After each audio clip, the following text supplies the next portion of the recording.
A whisper from the sea. Imagine the ocean at night. A gentle darkness. Waves breathing like a sleeping giant. A quiet wind sliding across the water, carrying stories older than memory itself. This is the world of pirates, but not the loud, chaotic world you see in movies. No cannons. No battles. No roaring captains with wild eyes. Tonight, we are walking through a very different ocean.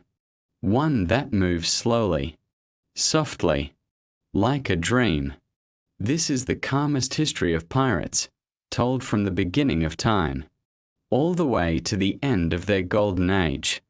So take a deep breath, feel the stillness of the night, and let the waves carry you back, thousands of years, to the very first pirates.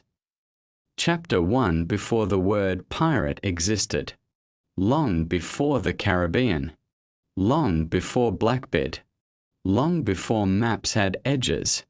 People were already sailing. They lived near warm, quiet coastlines. Méditerranéen village. Small settlements in Greece, in Egypt, in ancient Turkey. Places where boats were simple, made of wood, rope, shells, and the ocean was a highway no one owned. Trade began. Boats carried grain, clay pots, olive oil, spices, fabrics. And where there is trade, there is temptation. The very first pirates weren't dramatic. They didn't have skull flags or grand ships. They were fishermen, villagers, people who knew the sea better than anyone. Sometimes, when a trading boat passed by, they quietly approached. No violence, just taking what they needed. Food, wine, tools. It was survival, not adventure, not rebellion, just the slow, old rhythm of life near the sea. And yet, these small acts, repeated for centuries, became the origin of piracy, like a quiet drumbeat beginning far, far away. Chapter 2 The Mediterranean Breaths. The Mediterranean Sea. Calm, warm, ancient. A place where the stars shine clearly, and where the first civilizations whispered to each other across the water. Egyptians, Phoenicians, Greeks, Romans. They traded, they explored, and slowly the sea filled with travelers, which meant it also filled with pirates. But these pirates were nothing like the Caribbean legends. They didn't chase gold. They didn't bury treasure. Their boats were small, low, silent, designed to slide like shadows across the waves. Most traveled at night, under soft moonlight, with oars barely touching the water. They preferred not to be seen, not to be heard, just a quiet visit to a quiet ship, and then a return to the fog. Piracy was not a profession. It was a whisper, a moment, a choice made in the dark. For centuries, the Mediterranean was a tapestry woven from thousands of these small encounters. A gentle, constant hum of ships slipping in and out of the night. Chapter 3 The Sea Peoples. Around 1200 BCE, something changed. A mysterious group rose from the waves. Historians call them the Sea Peoples. Not because of who they were, but because no one truly knows. Their origins are lost in time. Their language is silent. Their stories were never written. Only the sea remembers them. But the Egyptians wrote about them with fear. These were not fishermen. These were not quiet raiders. These were organized, disciplined, a fleet that moved like a rolling storm. And yet, even here, behind the drama, there is calm. Imagine dozens of boats drifting together at dawn, oars moving in harmony, sails filling slowly with the morning wind, a soft mist rising from the water, the world quiet and blue. Even the greatest pirate fleets of ancient times moved with grace, with precision, with a rhythm as old as the tides. The sea peoples mark the moment when piracy became something larger, something shaped not just by hunger, but by power. Still, most of their lives were spent in silence, repairing boats, drying nets, waiting for weather, drifting across ancient coastlines. Even warriors lived inside the slow breathing of the sea. Chapter for the gentle pirates of ancient Greece. As time passed, piracy became almost normal in the Greek world.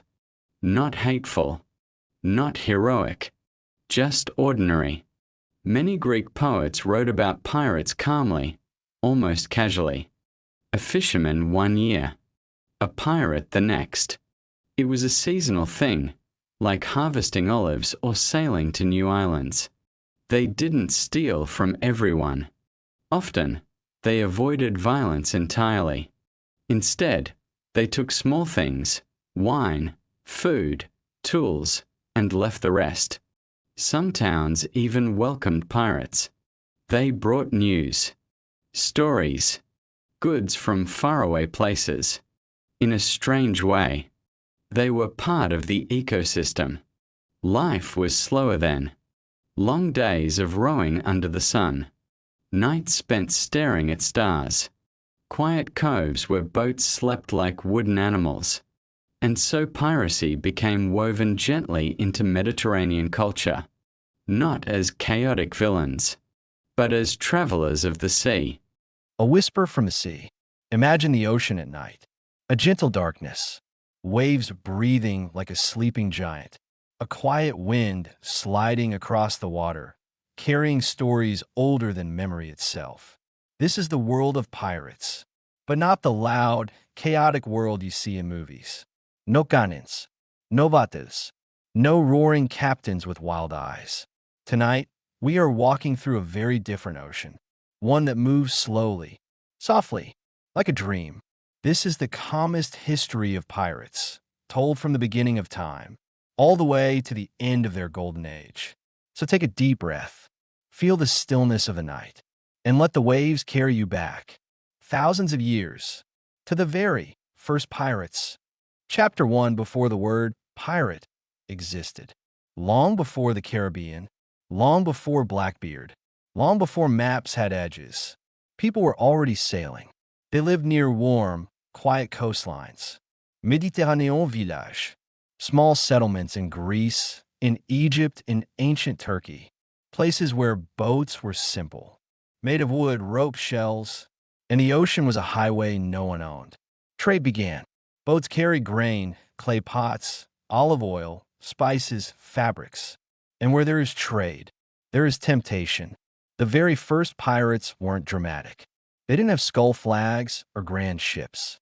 They were fishermen, villagers, people who knew the sea better than anyone. Sometimes, when a trading boat passed by, they quietly approached. No violence, just taking what they needed. Food, wine, tools. It was survival, not adventure, not rebellion, just the slow, old rhythm of life near the sea. And yet, these small acts, repeated for centuries, became the origin of piracy, like a quiet drumbeat beginning far, far away. Chapter 2. The Mediterranean Breaths. The Mediterranean Sea. Calm, warm, ancient. A place where the stars shine clearly, and where the first civilizations whispered to each other across the water. Egyptians, Phoenicians, Greeks, Romans. They traded, they explored, and slowly, the sea filled with travelers, which meant it also filled with pirates. But these pirates were nothing like the Caribbean legends. They didn't chase gold. They didn't bury treasure. Their boats were small, low, silent, designed to slide like shadows across the waves. Most traveled at night, under soft moonlight, with oars barely touching the water. They preferred Not to be seen, not to be heard, just a quiet visit to a quiet ship, and then a return to the fog. Piracy was not a profession. It was a whisper, a moment, a choice made in the dark. For centuries, the Mediterranean was a tapestry woven from thousands of these small encounters. A gentle, constant hum of ships slipping in and out of the night. Chapter 3: The Sea Peoples. Around 1200 BCE, something changed. A mysterious group rose from the waves. Historians call them the Sea Peoples, not because of who they were, but because no one truly knows. Their origins are lost in time. Their language is silent. Their stories were never written. Only the sea remembers them. But the Egyptians wrote about them with fear. These were not fishermen. These were not quiet raiders. These were organized, disciplined, a fleet that moved like a rolling storm. And yet, even here, behind the drama, there is calm. Imagine dozens of boats drifting together at dawn, oars moving in harmony, sails filling slowly with a morning wind, a soft mist rising from the water, the world quiet and blue. Even the greatest pirate fleets of ancient times moved with grace, with precision, with a rhythm as old as the tides. The Sea Peoples marked the moment when piracy became something larger, something shaped not just by hunger, but by power. Still, most of their lives were spent in silence, repairing boats, drying nets, waiting for weather, drifting across ancient coastlines. Even warriors lived inside the slow breathing of the sea. Chapter 4: The Gentle Pirates of Ancient Greece. As time passed, piracy became almost normal in the Greek world. Not hateful, not heroic, just ordinary.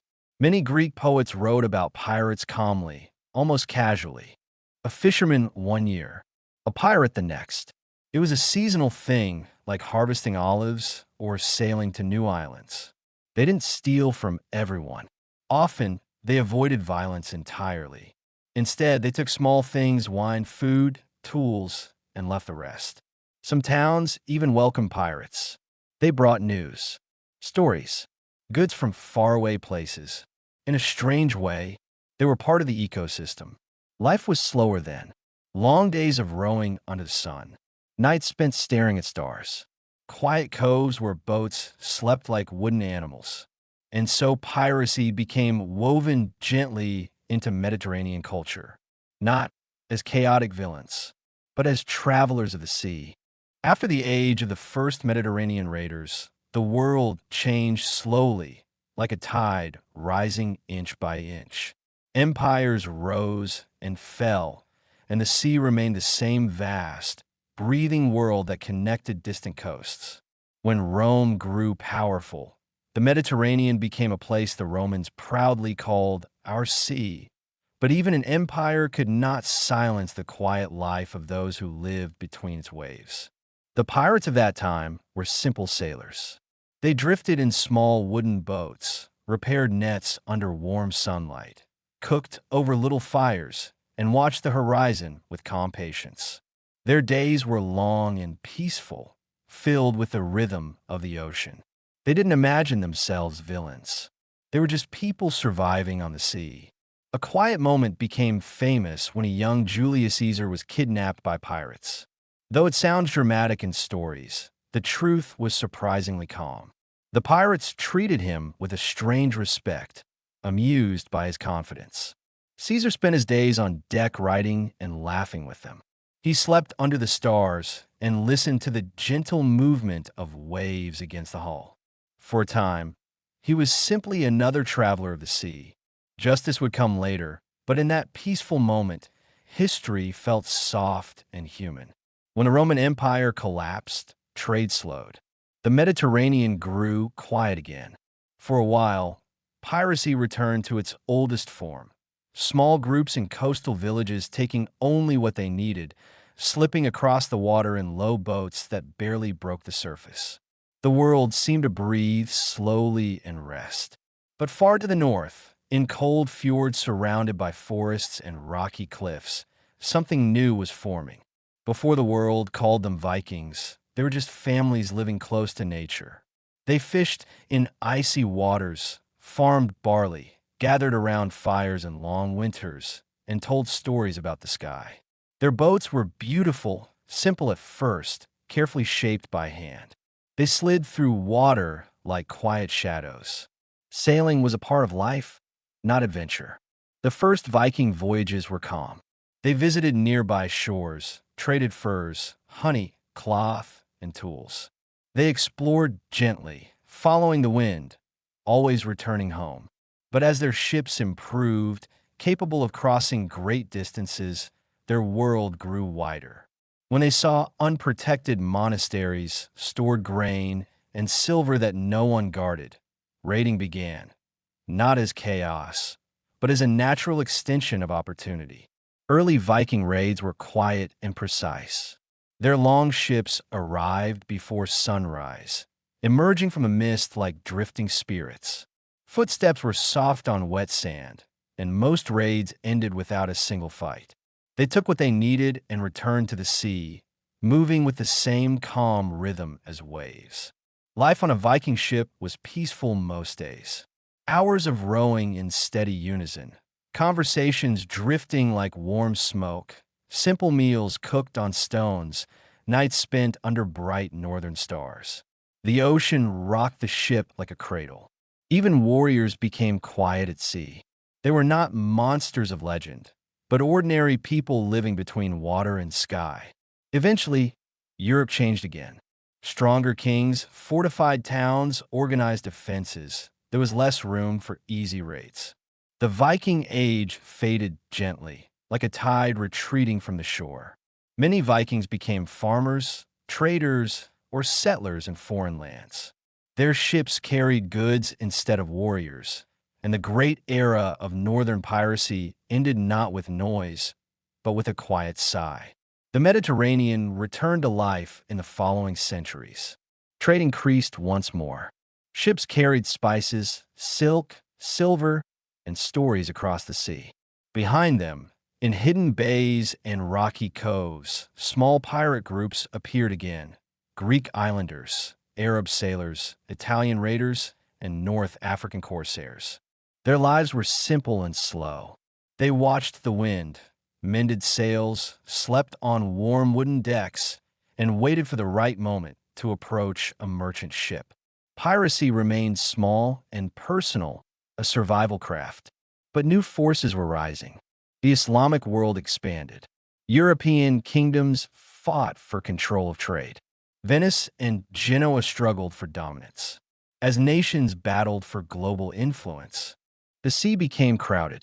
And whenever powerful nations collide at sea, pirates appear in the spaces between them. Corsairs received letters from rulers allowing them to attack enemy ships. One week they were heroes at home, drinking wine in coastal cities, and the next week they quietly looted a merchant ship under the cover of dawn. Life on the water blurred the lines between lawful and unlawful. The sea cared little about human rules.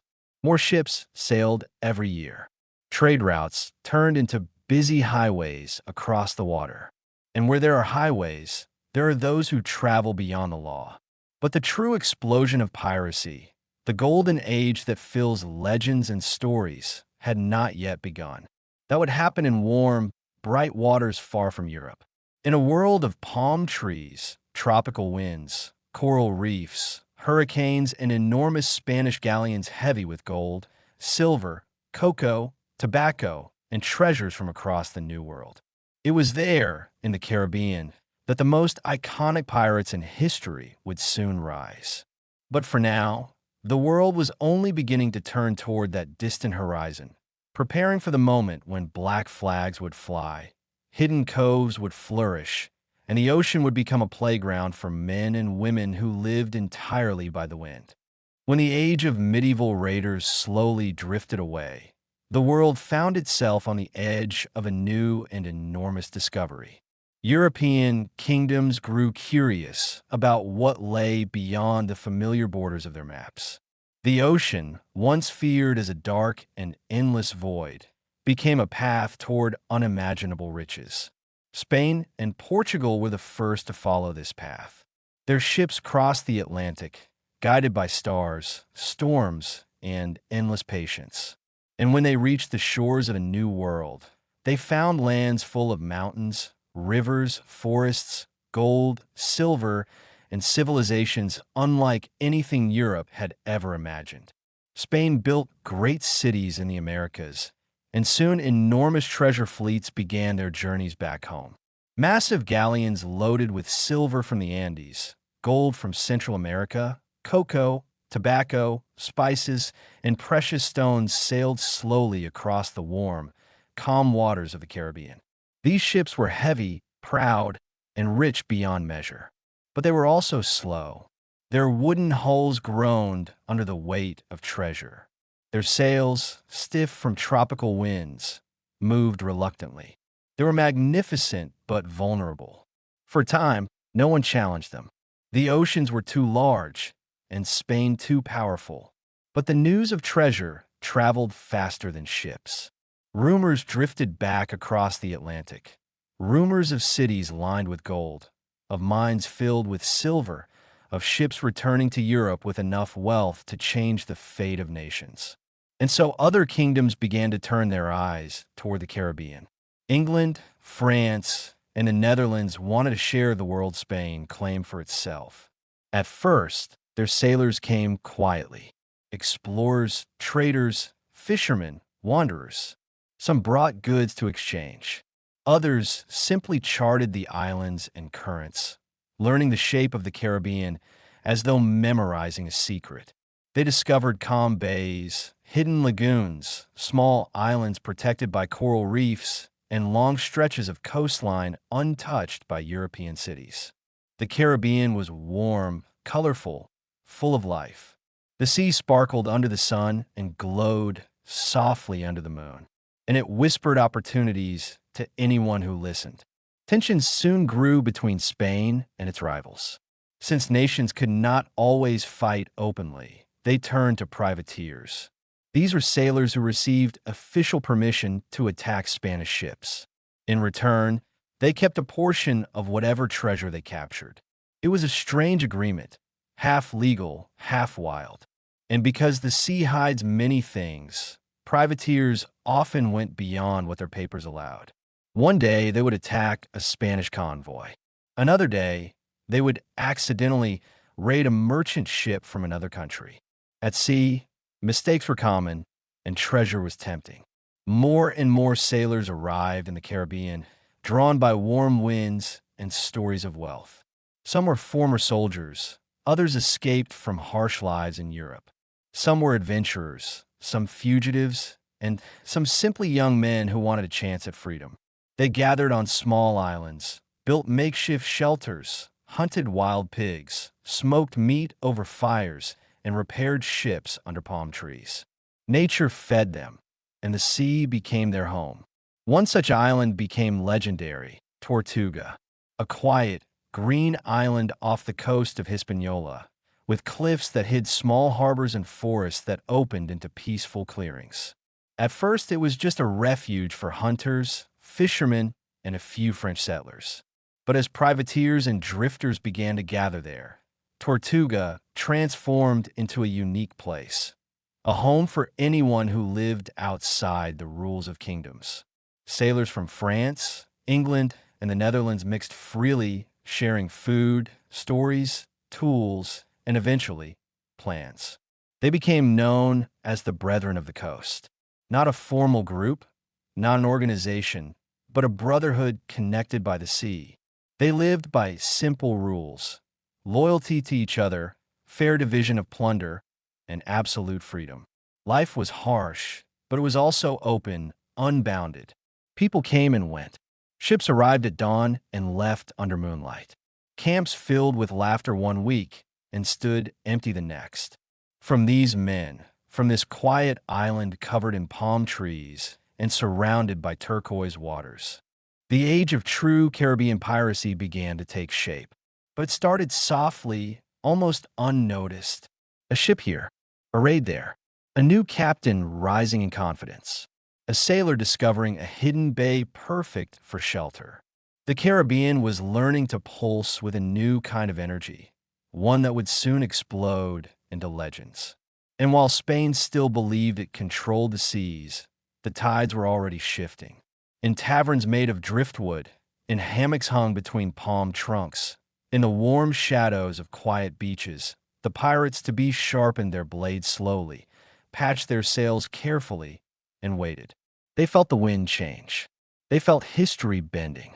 The world was preparing for the golden age of piracy, though no one knew it yet. The calm before the storm stretched over the Caribbean like a soft blanket.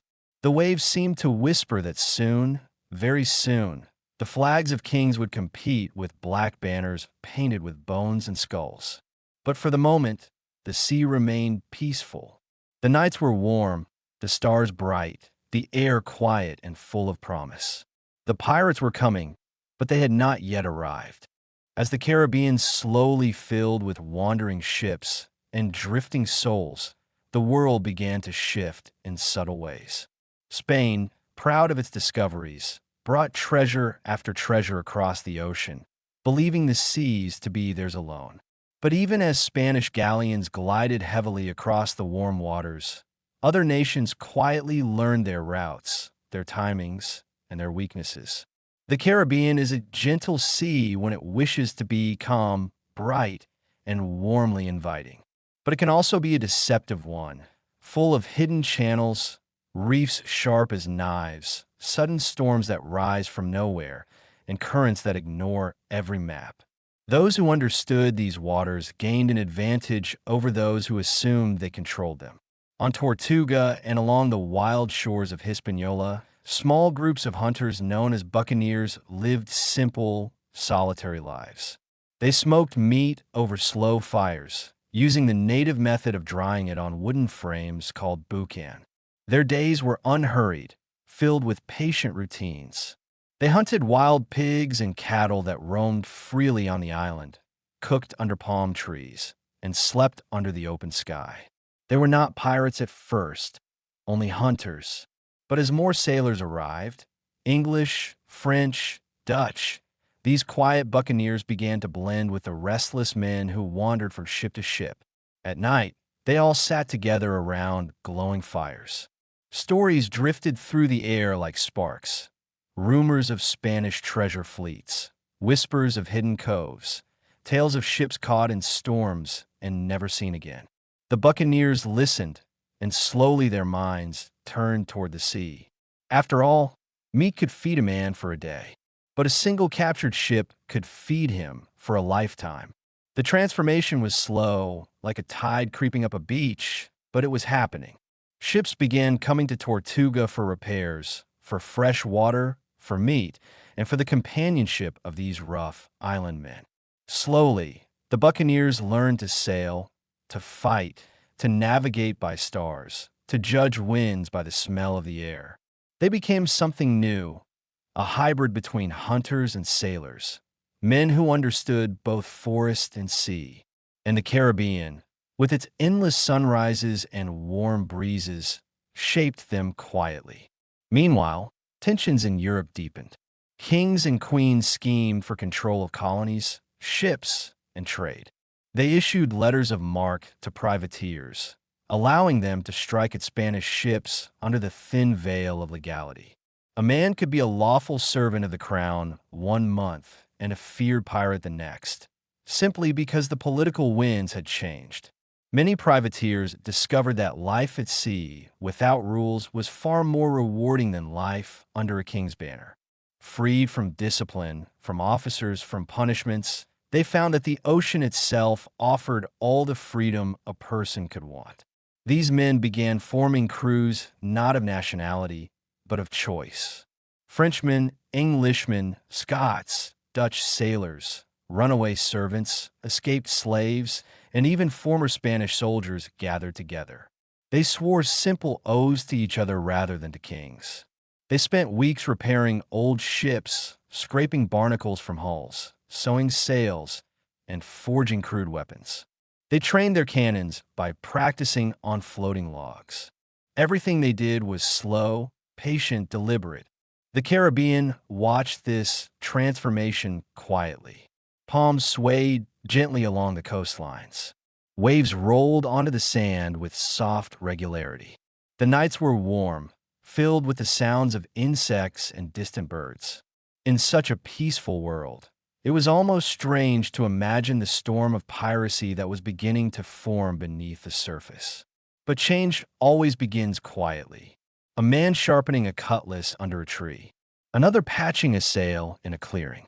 A ship leaving Tortuga not to fish or to hunt, but to follow the distant shape of a Spanish galleon. The men spoke little, but their eyes were bright with a new kind of purpose. The sea offered promise, danger, and freedom in equal measure. And for men who had nothing to lose, that combination was irresistible. As months passed, more ships gathered near Tortuga, turning the island into a chaotic haven of freedom. Some captains returned with stolen silver. Others came back battered and empty-handed. But each story fed the next crew's ambition. And slowly, quietly, inevitably, the Caribbean began to tilt toward the dawn of the greatest era of piracy the world would ever see. As more ships gathered around Tortuga, the island transformed from a quiet refuge into a living, breathing crossroads of wandering souls. Days were slow and sun-filled, with the scent of salt lingering in the warm air.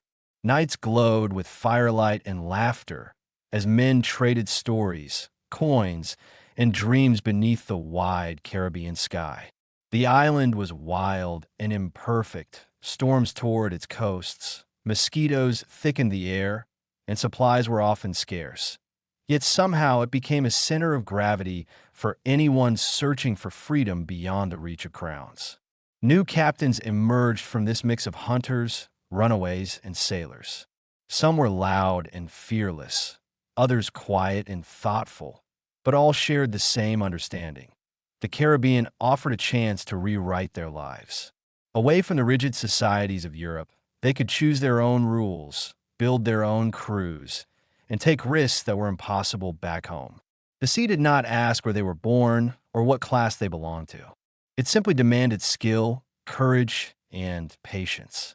Life on Tortuga moved in soft rhythms. Ships approached the island cautiously, threading through reefs that sparkled under turquoise water. Men waded ashore, carrying barrels, tools, or freshly caught fish. Others hammered planks, stitched sails, or sat in the shade, mending their clothes. Even the toughest buccaneers had quiet routines, sharpening a blade while listening to the surf or watching the horizon for the distant glow of lanterns on Spanish ships. The Spanish, for their part, viewed Tortuga as a nest of trouble. They believed that only firm control could protect their treasure routes. But the Caribbean is full of hidden coves and secret channels, places impossible to patrol fully. And while Spanish governors wrote angry letters and planned military expeditions, the buccaneers went on with their calm, deliberate preparations. They learned which Spanish ships were heavy with silver. They learned the timing of supply runs. They learned the patterns of winds that carried the treasure fleets north toward Havana. With each passing season, the men of Tortuga became more skilled. Some practiced with muskets in the quiet early mornings, firing into the thick jungle to strengthen their aim. Others swam along the reefs to learn which underwater ridges could hide a ship in shallow water.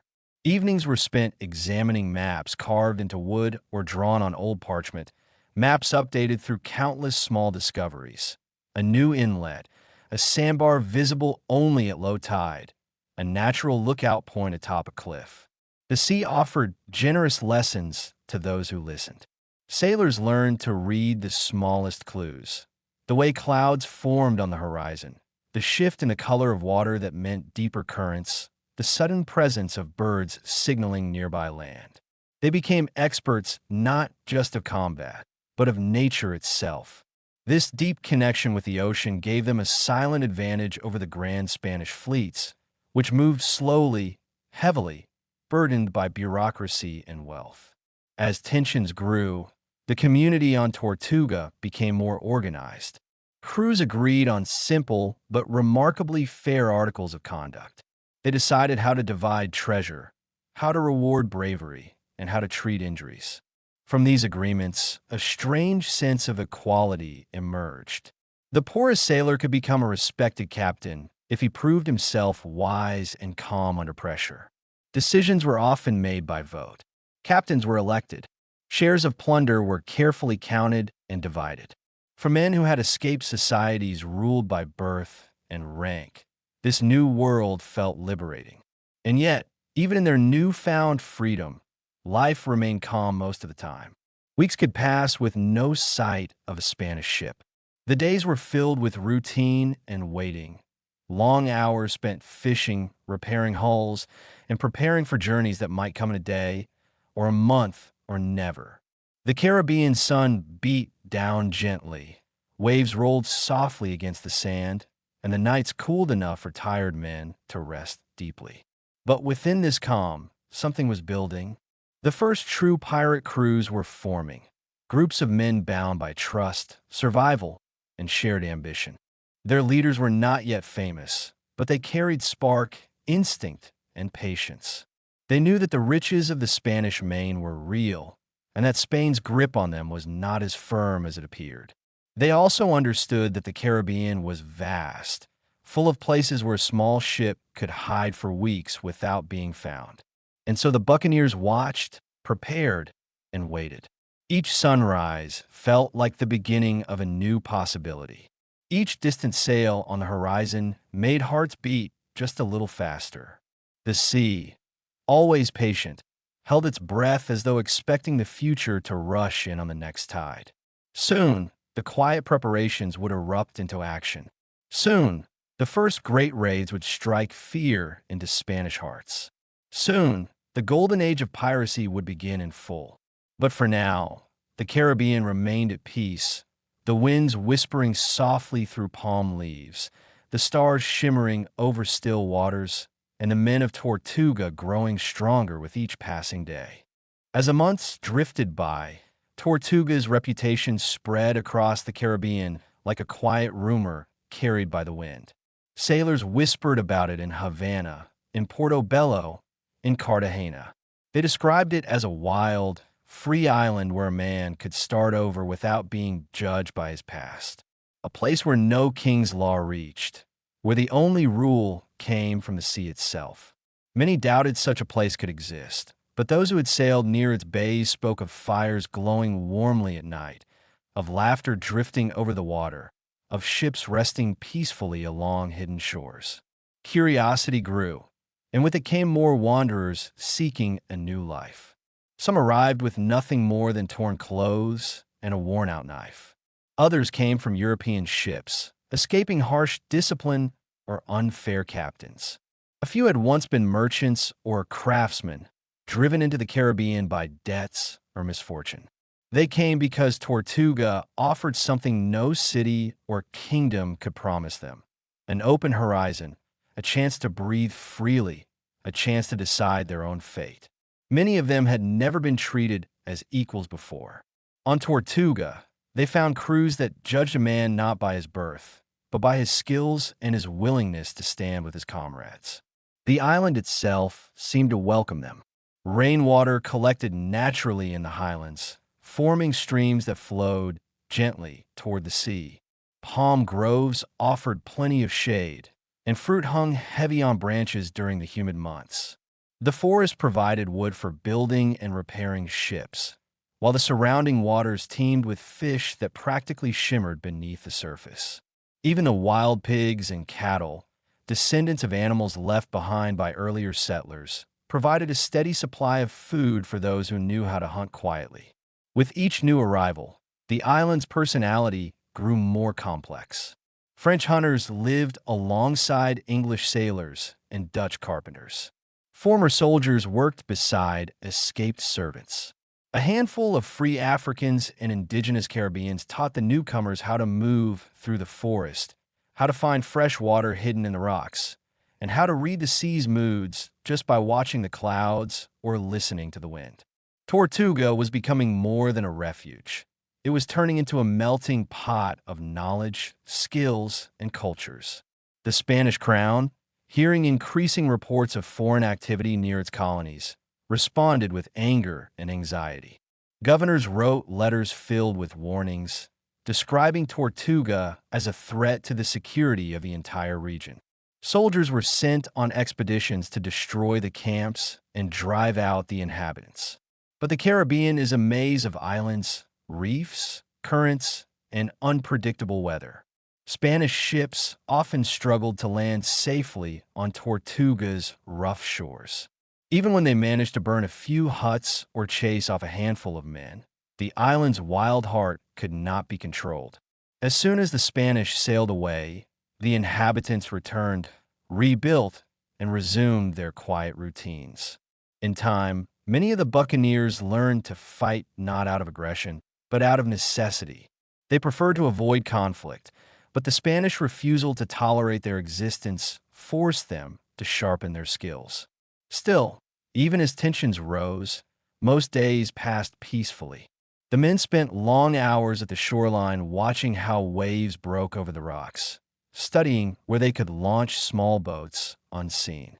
Others sat beneath broad, tropical trees, carving wooden plates, shaping tools, or preparing strips of salted meat for long voyages. Life on Tortuga had a strange rhythm. Nothing happened quickly except storms. Plans unfolded slowly, like the slow swelling of the tide. Men discussed possible raids for weeks before deciding on a target. They observed the movements of Spanish ships from afar, memorizing how fast they sailed, how often they visited certain ports, how many soldiers they carried. Knowledge grew in layers, quietly and carefully. The buccaneers' sense of brotherhood also strengthened. If a ship returned damaged, other crews helped repair it. If a man was wounded, others pooled supplies to treat him. When a hunter brought back meat, he shared it. When fresh water became scarce, men traveled deep into the island together to refill barrels from secret springs. Their world was built on cooperation because survival required it. And as their trust deepened, so did their ambition. Under the moonlight, men often lay on calm beaches, staring at the stars while listening to the slow heartbeat of distant waves. They talked about dreams, not dreams of power or wealth, but dreams of freedom, of roaming wherever the wind carried them, of taking only what the sea offered. Many had left behind harsh worlds where they were forgotten or despised. On Tortuga, they discovered that life could be simple, honest, and equal. Yet the sea never stays the same. A shift was happening, quiet but undeniable. The men of Tortuga were no longer simply hunters or wanderers. They were becoming experienced sailors, expert fighters, and keen observers of Spanish routes. Their ships, once patched together from scraps, were becoming seaworthy and agile. Their weapons, once rusty and mismatched, were becoming reliable. And their minds, once scattered by uncertainty, were aligning toward a single idea, that the wealth of the Caribbean was not meant for Spain alone. The Caribbean itself seemed to sense the coming storm. The nights grew warmer, the air sharper. The currents carried more ships than ever before. Every distant sail made men rise from their hammocks to watch. The time for preparation was nearly over. The moment to act was approaching, slow and steady like the rising moon. Soon, the first great pirate captains would step forward from the quiet beaches of Tortuga. Soon, their names would echo across the Caribbean and into the pages of history. But here, in the soft light of an approaching dawn, they were still unknown men, sharpening blades by hand and waiting for the wind to bring them opportunity. As Tortuga settled deeper into its strange balance of peace and possibility, the Caribbean around it began to feel more alive than ever. Spanish ships moved steadily between ports, carrying spices, silver, and supplies along familiar routes. Their sails were bright under the sun, and their hulls creaked heavily with cargo.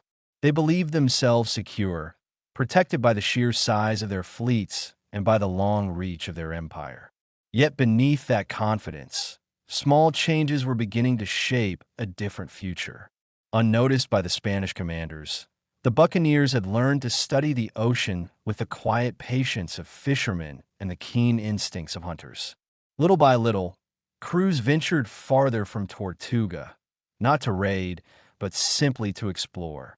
They wanted to understand the currents that pulled ships north between Cuba and Florida, the winds that shifted suddenly near Jamaica, the secret rhythms of the sea that only experience could reveal. They discovered hidden bays where fresh water trickled down from rocks, coves where a ship could disappear behind thick mangroves, and stretches of coast where even the Spanish dared not anchor because of the reefs waiting beneath the surface. Each small discovery added another piece to the growing puzzle of opportunity. Sometimes these voyages were long and quiet. Days passed without sight of another ship, just endless blue water rippling gently under the sky. The crews fished from the sides of their boats, joking softly as they cleaned their catch. At night, they anchored near uninhabited islands, listening to the soft rustle of palm leaves. The Caribbean can be peaceful and welcoming, embracing wanderers with warm winds and glowing sunsets. Yet beneath that calm lies a subtle tension, a restless energy that seems to wait for something to happen. Whenever a Spanish ship did appear on the horizon, the buccaneers didn't rush toward it. They observed from a distance, perhaps behind a small island or reef. They watched the speed, the number of sails, the escort ships, and the direction of travel. They noted which vessels were heavy with treasure and which were merely supply transports.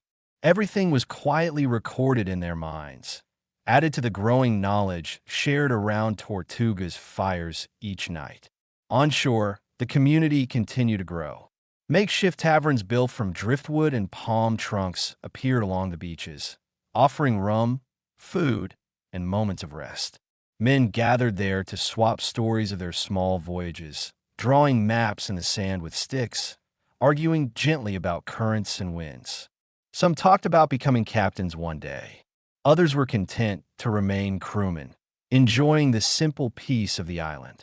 But all of them felt a shift in the air, a sense that their lives were building toward something larger. And still, Tortuga remained a place of quiet discipline beneath its rough exterior. Every ship needed repairs. Every voyage required preparations. Men spent hours sewing canvas, shaping wooden plugs, drying powder in the sun, and sharpening the tools they might need for survival. They cleaned muskets carefully, understanding that moisture from the sea could ruin them at the worst moment. Even those who were not fighters found tasks to keep the island functioning. Cooking, fishing, building shelters, and gathering fresh water from hidden springs. Occasionally, small conflicts broke out among crews, but they never lasted long. Tortuga had become a place where cooperation was more necessary than pride. Men knew that if they caused too many problems, they might be cast out or left behind on the next voyage. And in a world filled with storms, hunger, and danger, no one wanted to face the Caribbean alone. So arguments cooled quickly, and friendships formed easily. The Spanish presence grew heavier as rumors of foreign ships multiplied. Forts expanded, patrols increased, and fleets traveled in tighter formations. But still, they could not fully guard the endless waters. The Caribbean stretched too far, its islands too numerous, its secrets too complex. The Spanish governors felt the pressure building, yet they could not see the source clearly. They sensed something was changing, but mistook it for simple unrest among fishermen and traders. Meanwhile, back on Tortuga, nights became more focused. Men spoke less about wandering and more about acting. Some crews practiced boarding techniques on their own anchored ships, moving quietly across planks in the dark, learning to balance with precision. Others trained with muskets, firing at targets carved into old tree trunks. Captains practiced maneuvering around reefs, timing how quickly they could turn or accelerate with a sudden wind shift.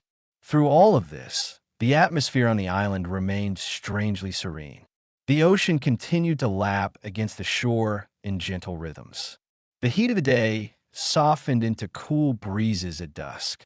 Birds called from the jungle, and stars filled the night sky with steady, patient light. Even as preparations for future raids took shape, Tortuga held onto its calm. The men who would soon become some of the most feared pirates in the world still felt like ordinary sailors. They laughed with each other, shared stories of their past lives, and wondered about the future. They slept deeply in hammocks hung between trees, trusting the island to keep them safe. They woke with the sun, breathing in the warm scent of salt and vegetation. They were not yet legends, not yet captains with names whispered across oceans. They were still men of routine and silence, of small tasks and slow plans. Yet the foundations of the golden age of piracy were settling into place, like stones quietly sinking into the sand beneath clear water. All that was needed now was a spark, a single event, a single bold raid, or a single charismatic leader to ignite everything they had prepared for.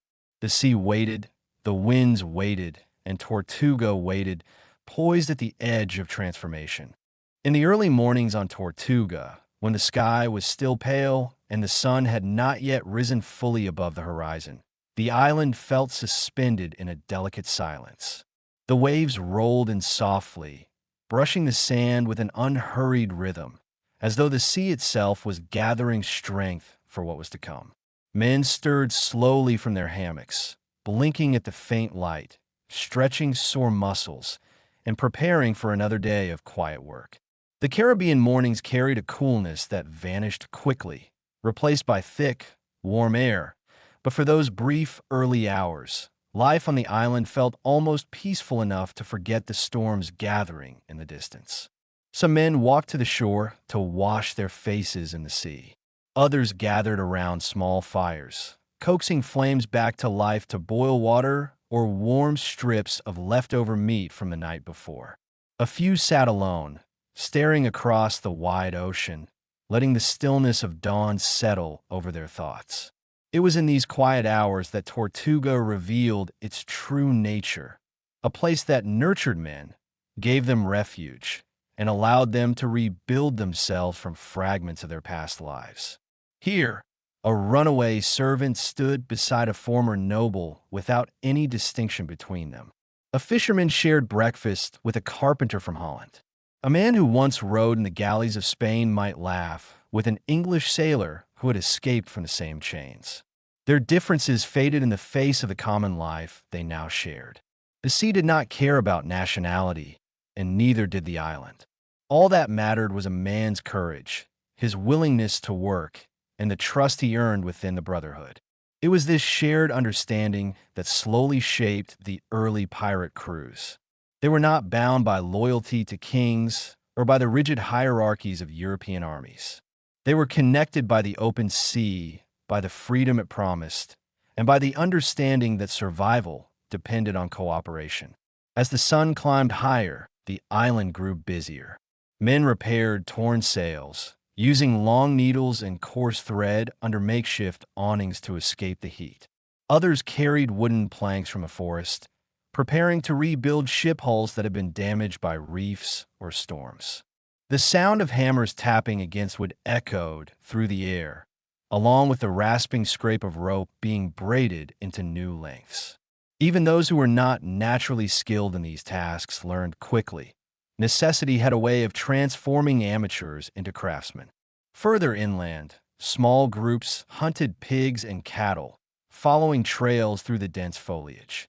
They moved carefully, guided by those who knew the island's secrets, and returned hours later with meat that would be shared among the crews.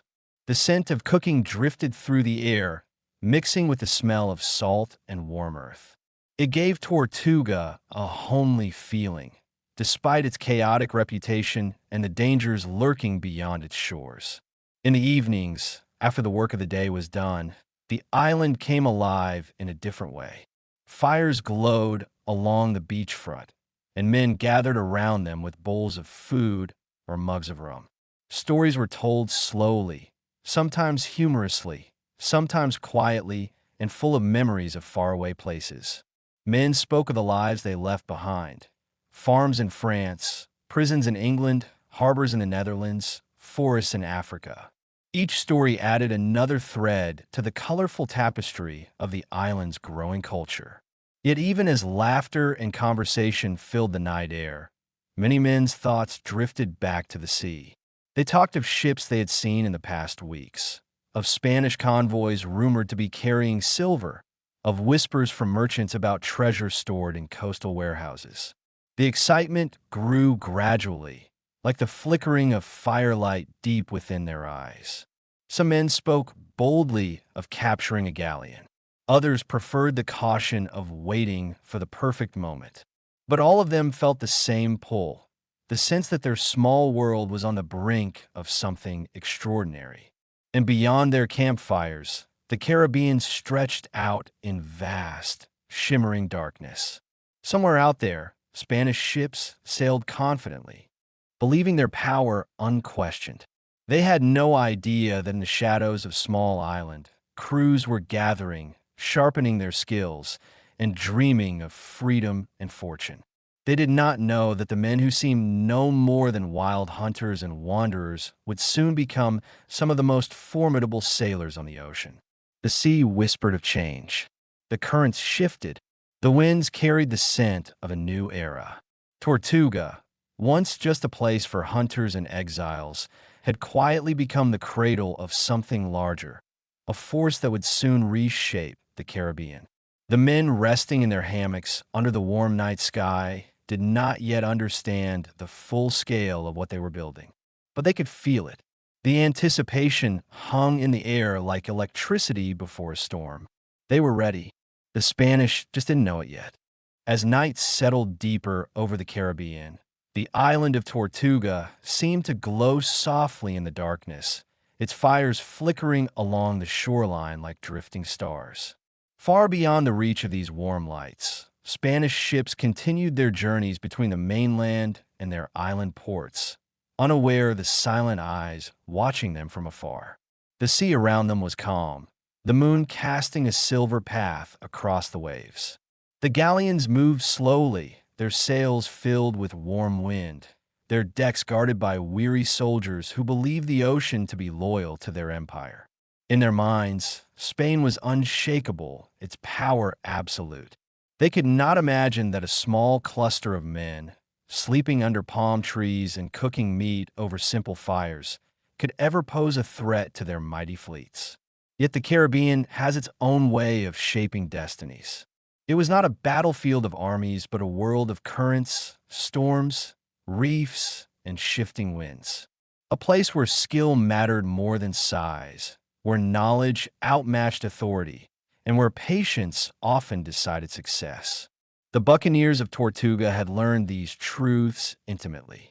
They had studied the ocean not through maps drawn in distant palaces, but through long days under the sun and long nights drifting beneath constellations. They understood the moods of the water in ways the Spanish captains never could. And so, as the Spanish continued their confident voyages, the buccaneers grew bolder. Their small scouting trips began to stretch into week-long journeys. They sailed quietly along Cuba's northern coast, watching how Spanish patrols moved at night. They slipped between the cays of the Bahamas, learning which islands offered safe hiding places. They even sailed along Jamaica's coast, a place that would later become one of the most infamous pirate strongholds in the world. Everywhere they went, they gathered knowledge instead of treasure. For now, knowledge was worth far more. Back on Tortuga, the men began to sense the possibility of something greater. The idea of raiding a Spanish ship no longer seemed like a distant fantasy, whispered over rum in the dark. It felt close, tangible, as though the sea itself was urging them forward. Crews discussed strategies with calm determination. They talked about how to approach a galleon unseen, how to use the wind to their advantage, how to avoid cannon fire, and how to escape quickly if things went wrong. These were not reckless men. They were careful, methodical, aware that one mistake at sea could mean the end of every life on board. Some of the more experienced sailors began teaching newer crew members the subtleties of naval combat. They showed them how to climb silently up the side of a ship, how to tie knots quickly in the dark, how to move across a deck without stumbling during a sudden tilt of the hull. Others taught the art of firing a musket from a rocking ship, adjusting for the roll of the waves. These lessons were not formal or structured. They happened naturally in the small moments between other tasks, passed from hand to hand like quiet wisdom. Even as their ambitions grew, life on the island remained peaceful. Men still fished along the reefs, spearing bright-colored fish that darted like flashes of sunlight. Others harvested coconuts or chopped firewood. When storms swept across the Caribbean, the crews took shelter together, sharing stories as the rain hammered against the roofs of their huts. The island had a strange sense of calm, even as the future gathered just beyond the horizon. Rumors continued to drift into Tortuga like distant echoes. A Spanish convoy was expected to pass near the Windward Passage. A treasure fleet from Mexico was delayed by storms. A smaller galleon had been damaged near Cartagena and was limping toward Havana for repairs. These whispers came from merchants, runaway sailors, friendly natives, or even from sympathetic Europeans living in Spanish ports. News traveled unpredictably in the Caribbean, but somehow it always seemed to find its way to Tortuga. The men listened carefully. They measured these rumors not with excitement, but with patience. They understood that timing mattered more than desire. A raid could only succeed if everything aligned: the wind, the currents, the moonlight, the strength of the crew, and the element of surprise. They waited for a moment when all these pieces would come together in perfect harmony. And then, one evening as the sun dipped into the ocean and the sky glowed with deep shades of orange and purple, an English privateer arrived in the harbor.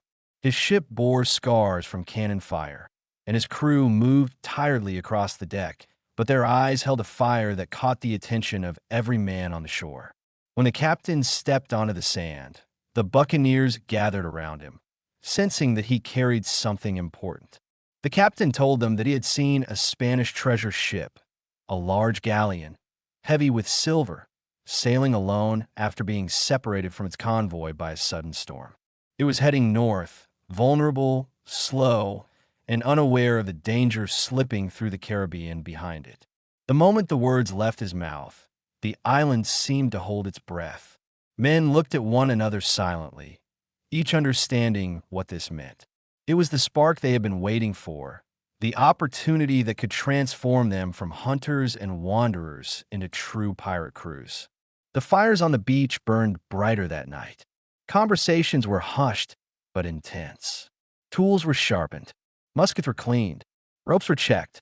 Small boats were readied. And beneath the calm surface of the island, something powerful awakened. The golden age of piracy was no longer a distant possibility. It was beginning, softly, like the first notes of a song carried on the wind. The men of Tortuga were ready to sail. The night before the buccaneers set sail was one of those nights the Caribbean holds close, warm, quiet, and full of invisible tension. The moon hung low over the island, casting gentle silver reflections across the waves. The island seemed to listen, as though aware that something long prepared was about to begin. Men moved quietly across the sand, not rushing but working with calm focus. Every task mattered, and every movement felt deliberate, as if guided by some shared instinct rising from the sea itself. On the shoreline, a few men knelt beside barrels of fresh water, sealing the lids with tar to keep out the salt. Others checked the powder stores, running their fingers through the grains to make sure humidity hadn't ruined them. The ship's carpenters inspected every plank, tapping gently, listening to the wood the same way a doctor listens to a heartbeat. A steady rhythm, healthy and strong. That was the sound they wanted. The ship had to be a living creature tonight, answering the crew's trust with loyalty of its own. Further inland, away from the bustle, some men prepared themselves in quieter ways. A few sharpened their blades by lantern light, sliding stones across the metal with slow, patient strokes. Others sat with their backs against palm trunks, staring into the darkness and letting the weight of the coming journey settle into their thoughts. Even the bravest sailors felt a kind of stillness before a raid. It wasn't fear. It was more like standing before an open door, sensing how much your life might change the moment you step through it. The news of the isolated Spanish galleon had spread across Tortuga quickly, but no one shouted, no one boasted. Instead, men whispered to each other with careful excitement. They knew this was not just an opportunity, it was a test. A first raid would reveal who they were capable of becoming. It would show whether their countless days of preparation meant something. And above all, it would determine whether Tortuga would remain simply a refuge or become the beating heart of something greater. Just before dawn, the island fell completely silent. The fires burned low, the waves softened, and even the wind seemed to rest. One by one, the crew boarded their ship, moving with quiet purpose. They loaded the final crates, tightened the final ropes, and took their positions on deck. The captain, chosen not by birth but by respect, stood at the bow, watching the horizon where the faintest glow of morning was beginning to appear. His face was calm, his posture steady. He was not a king's officer, nor a wealthy aristocrat. He was a self-made leader, trusted because he understood the sea and the men who followed him. The first light of dawn touched the water, spreading slowly like a warm breath across the ocean. It illuminated the ship as it drifted away from the shore, pushed gently by oars at first so the sound of the departing vessel wouldn't wake the island. The water around them glistened softly, turning gold as the sun rose higher. Behind them, Tortuga grew smaller, yet remained somehow present, like a promise waiting for their return. The open sea welcomed them with calm waves. The crew adjusted the sails carefully, catching the morning breeze. The ship leaned gracefully, beginning its long journey north toward the route the treasure galleon was expected to travel. The voyage ahead would take time, days, perhaps a week. They would have to be patient, relying on instinct, on the whispers of the wind, on the shape of clouds that hinted at weather and current. And through it all, the Caribbean remained tender and almost affectionate, offering bright skies, warm air, and water so clear they could see fish darting beneath the hull. Conversations on deck were soft and slow. Men spoke in low voices, sharing memories or simply passing the hours by telling small stories from their lives. They ate salted meat and hardtack, drank sparingly from the water barrels, and took turns keeping watch. Every evening, as the sun sank into the horizon, the ship glowed with the orange light of lanterns, and the crew gathered to listen to the captain outline their plan again. Not because they had forgotten, but because repetition brought comfort, clarity, and confidence. They rehearsed how they would approach the galleon from downwind, using the element of surprise. They practiced how they would hide their ship behind a small island, waiting for the perfect moment to strike. They spoke of boarding quietly, disabling the cannons before the Spanish could react, and keeping the entire encounter swift and controlled. No shouting, no unnecessary violence, only precision. At night, the crew slept lightly, lulled by the rocking of the waves. Some men dreamed of silver coins spilling across a wooden deck, glimmering in the sun. Others dreamed of returning to Tortuga with enough wealth to build a proper home, or to own land, or simply to never again work under anyone's command. And a few did not dream at all. They simply listened to the heartbeat of the ocean, steady and eternal, a reminder that all lives at sea are small in comparison to the vastness of the waters around them. As the days passed, the men sharpened their focus. They scanned the horizon constantly, searching for the shape of a large Spanish ship, tall masts, broad sails, and the distinctive golden red flags fluttering above the deck. And though they had not yet found it, they did not lose patience. They trusted the rumor, trusted the ocean, and trusted each other. Then, on a morning when the sky was crystal clear and the air carried the faint scent of distant rain, a lookout in the rigging called softly down to the deck. No panic, no shouting, just a quiet, steady announcement carried on the wind. He saw a sail, far away, just a small speck at the edge of the sea, but moving in the direction the treasure galleon was expected to take. The crew gathered silently, their hearts beating in unison. The moment was coming. The long days of preparation, the patient nights, the careful study of winds and maps, they were all leading to this point. The ship adjusted its course, and the men of Tortuga, calm and ready, sailed into their destiny. The distant sail hovered on the horizon like a tiny mark drawn against the sky. At first, it was little more than a white flicker, barely distinguishable from the clouds that drifted slowly above the water. But as the cruise ship moved steadily forward, the shape began to take form. The lookout remained calm, calling down quiet updates while the men on deck adjusted the sails with deliberate, smooth motions. No one rushed. No one panicked. Everything unfolded with the same slow rhythm that had guided them through the long days at sea. As hours passed, the speck grew into a recognizable silhouette. The ship ahead was large, its mast tall and its sails wide. Even at a distance, the buccaneers sensed its weight. The slow, heavy way it cut through the water, the gentle curve of its hull, the thickness of its decks. It was the kind of ship that carried treasure, the kind of ship that Spain relied on to move its wealth across the Caribbean. And it was alone, just as a rumor had promised. The captain watched the horizon through a small brass telescope, his expression thoughtful but calm. He said nothing at first, wishing to confirm every detail before giving the crew direction. They waited in complete silence, the only sounds the whisper of wind through the sails and the soft creaking of wood beneath their feet. The anticipation hung lightly in the air, but it did not feel like fear.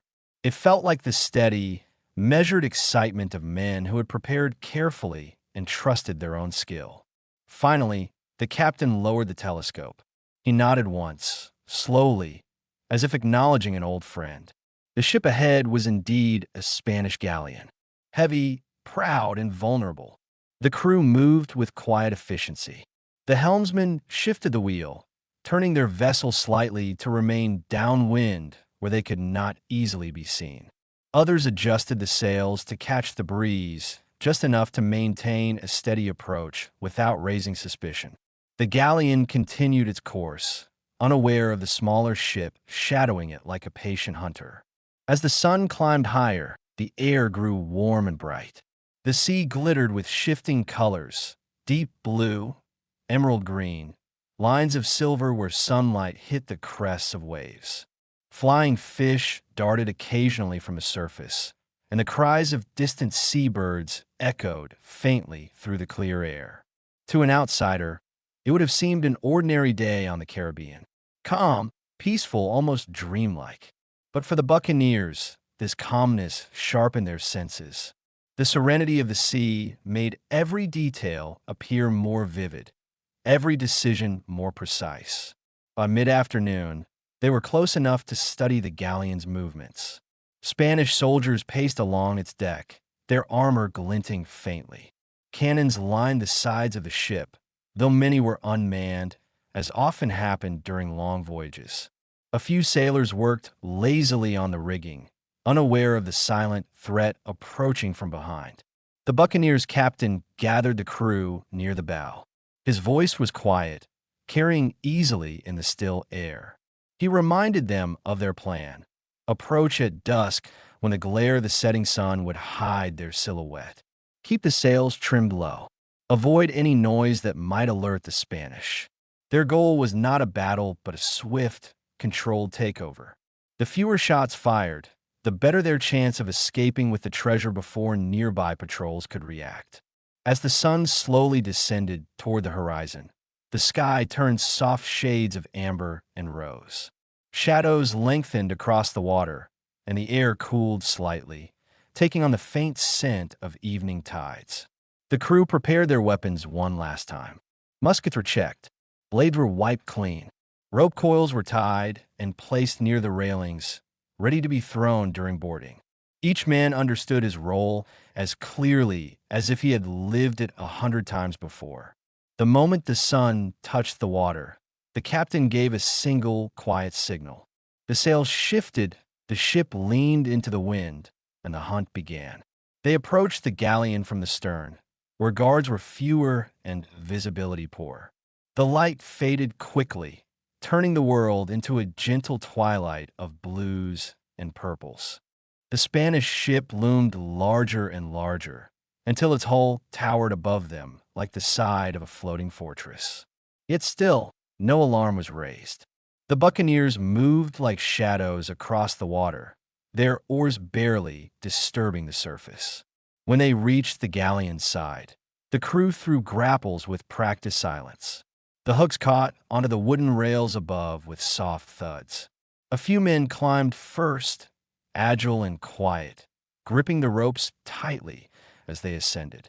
The others followed, rising steadily like a tide, lifting itself toward the deck. The first buccaneers reached the rails and peered over cautiously. The deck was dimly lit by a few lanterns, casting warm circles of light on the worn planks. A handful of Spanish sailors lounged lazily near the bow, speaking softly among themselves. Two soldiers dozed beside a cannon, their helmets resting on the wood.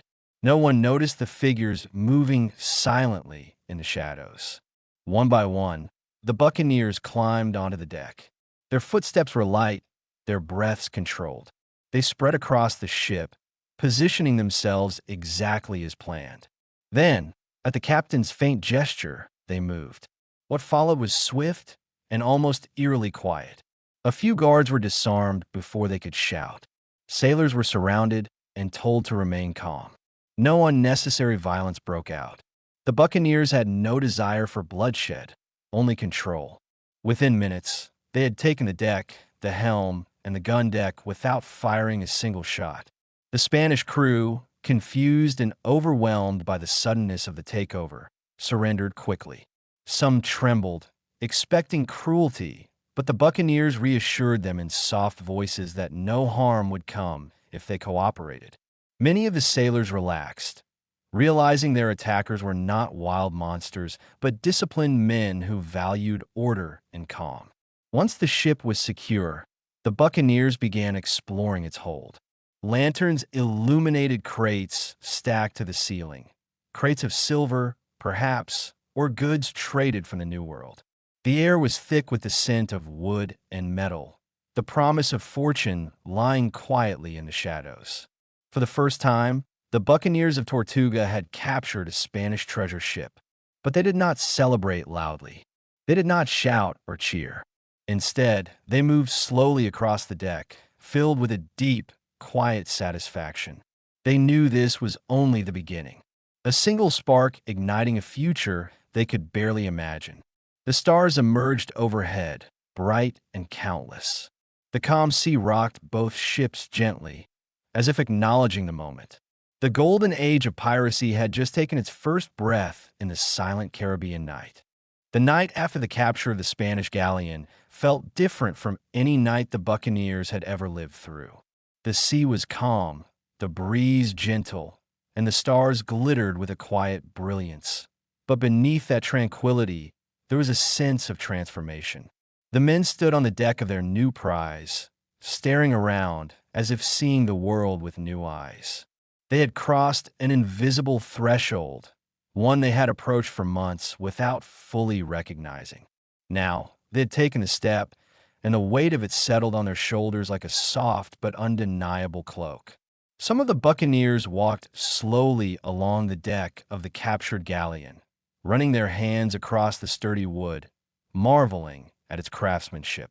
Spanish ships were among the finest in the world, built to withstand long voyages, storms, and the precious weight of bullion.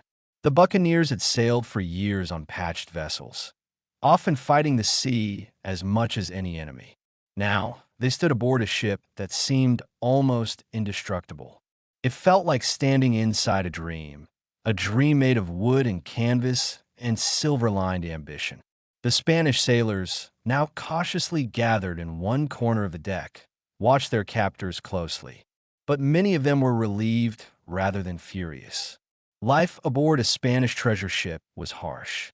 Captains were strict, punishment severe, food often scarce. Some of the sailors whispered among themselves, quietly admitting that surrendering to buccaneers who showed restraint and discipline was far better than facing storms or disease under Spanish command. A few even offered to help navigate or identify the ship's cargo, and the buccaneers accepted their assistance without hostility. Below deck, the air was cool and dense with the scent of stacked crates. Lanterns flickered gently, casting warm circles of light over rows of cargo. The men worked slowly and carefully, opening the crates one by one. The first contained bars of silver, neatly arranged and shimmering softly under the lantern light. The sight drew a hush from the men, followed by a slow, amazed exhale. More crates were opened. Some held cocoa and spices. Others held fine cloth, carved ornaments, and small boxes of coins.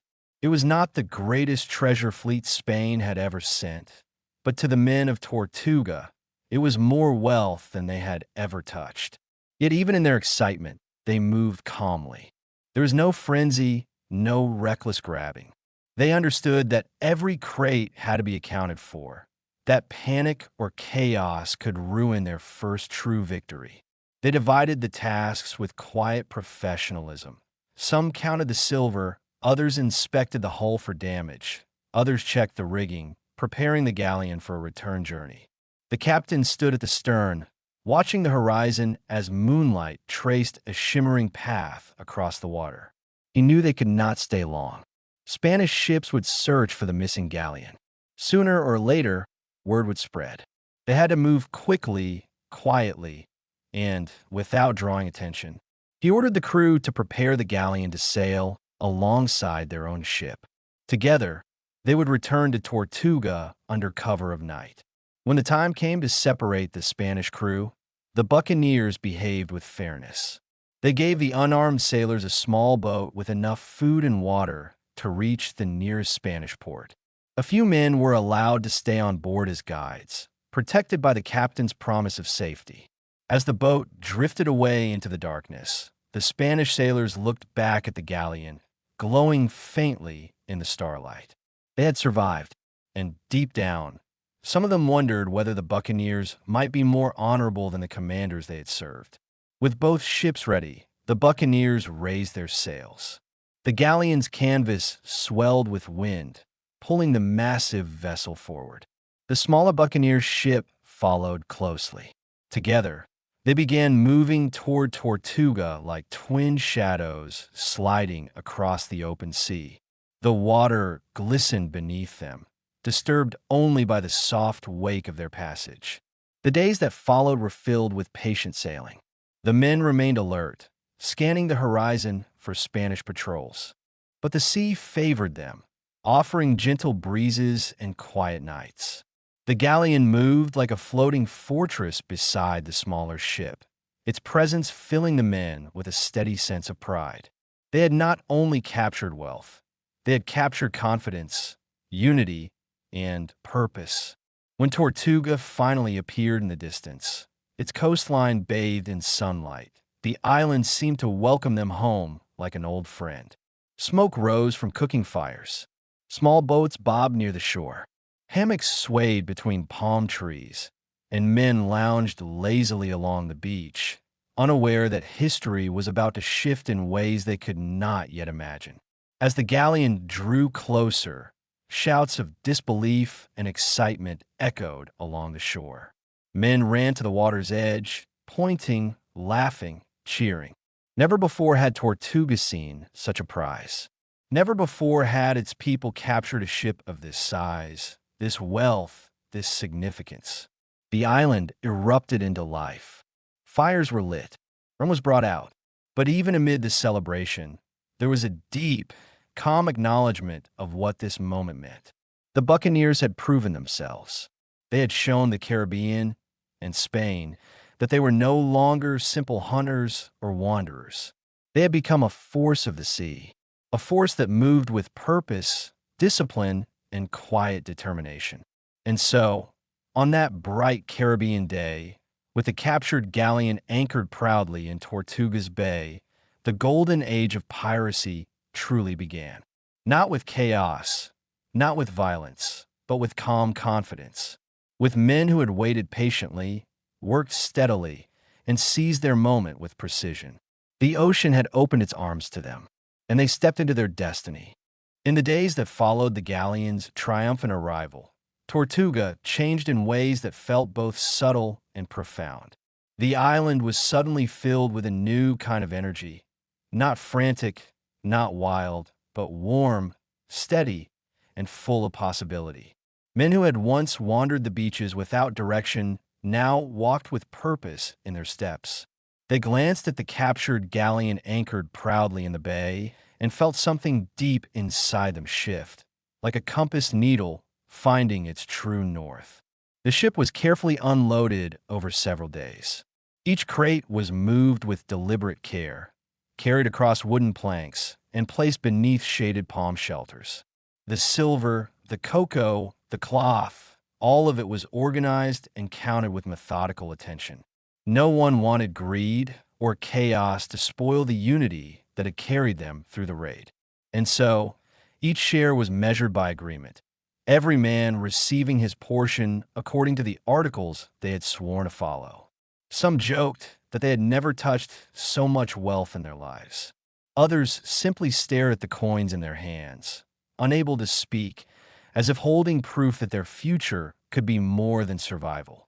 Yet even with so much fortune laid before them, many men did not rush to spend it. The mission had taught them something valuable, that their greatest strength came not from gold, but from each other. Their discipline, their patience, their unity had made the impossible real. And the sea, always watching from a distance, seemed to acknowledge them with calmer waves and gentler winds. As word spread across the Caribbean about the capture, Tortuga began to attract even more men. Small boats arrived from distant islands carrying groups of wanderers who had heard whispers of the great victory. They came with hopeful eyes and worn-out clothes, eager to join a brotherhood that seemed capable of reshaping the ocean. Some brought skills the island desperately needed: surgeons, carpenters, navigators who knew the stars better than most priests knew their prayers. Others brought nothing but their determination. Tortuga welcomed them all. With the sudden influx of new hands, the island began to grow. Huts were rebuilt. Larger shelters were constructed. A few men even started carving larger wooden docks from the shore so more ships could anchor safely. The island's once modest settlement slowly became a bustling community, strengthened by the shared memory of what the buccaneers had accomplished. Meanwhile, the captains of Tortuga met regularly in quiet gatherings under the shade of broad trees. They spoke softly, always mindful that the sea carried whispers farther than they intended. Their discussions were calm, but purposeful. They considered how they might use the captured galleon, whether to keep it for a larger campaign or break it down and distribute its parts to strengthen their fleet. They spoke of forming more structured alliances, of drafting clearer articles, of preparing for the inevitable response from Spain. These talks weren't fueled by fear, but by foresight. They knew the galleon's disappearance would not go unnoticed. And indeed, far across the sea, Spanish officers were already growing restless. In Havana, a captain reported that an important vessel had failed to arrive. In Cartagena, the governor read troubling letters hinting at foreign raids. They questioned whether storms had destroyed the galleon or if British privateers were involved. None wished to admit the truth, that a group of men they considered nothing more than unruly hunters could have overtaken one of their ships.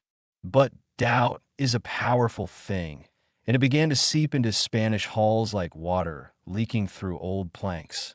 Back on Tortuga, life settled into a comfortable rhythm again. Days were filled with work, repairing hulls, forging tools, gathering supplies. Nights were warm, filled with soft laughter, gentle music, and conversations that drifted into the breeze. The men reclined on the sand, watching the sky fill with stars, wondering what future awaited them. Some dreamed of capturing more ships. Others dreamed of simply enjoying their newfound freedom. A few even dared to dream of building families on the island, creating a life rooted not in fear or obedience, but in equality. And yet, for all the calmness that filled those days, the ocean still carried a subtle undercurrent of change. The men on Tortuga had tasted success, and the sea knew that such a taste lingers long in the hearts of sailors. The horizon, once distant and indistinct, now looked like an open invitation. Their small community had taken its first step into a larger destiny, and the world around them responded. Ships from other islands began anchoring nearby, their captains seeking alliances or trade. Traders from European colonies arrived quietly, wishing to buy goods without paying Spain's heavy taxes. Even a few bold merchants from the mainland began passing whispers of cooperation.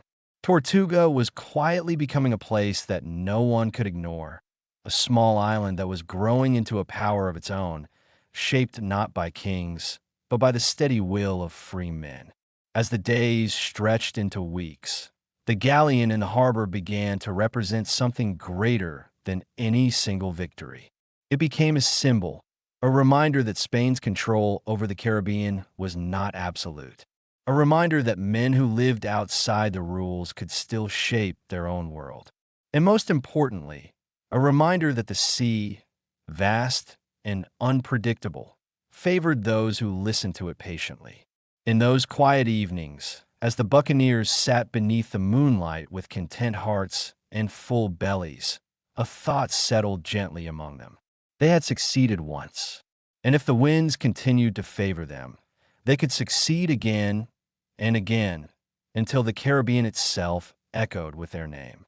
The golden age of piracy was no longer a distant dream.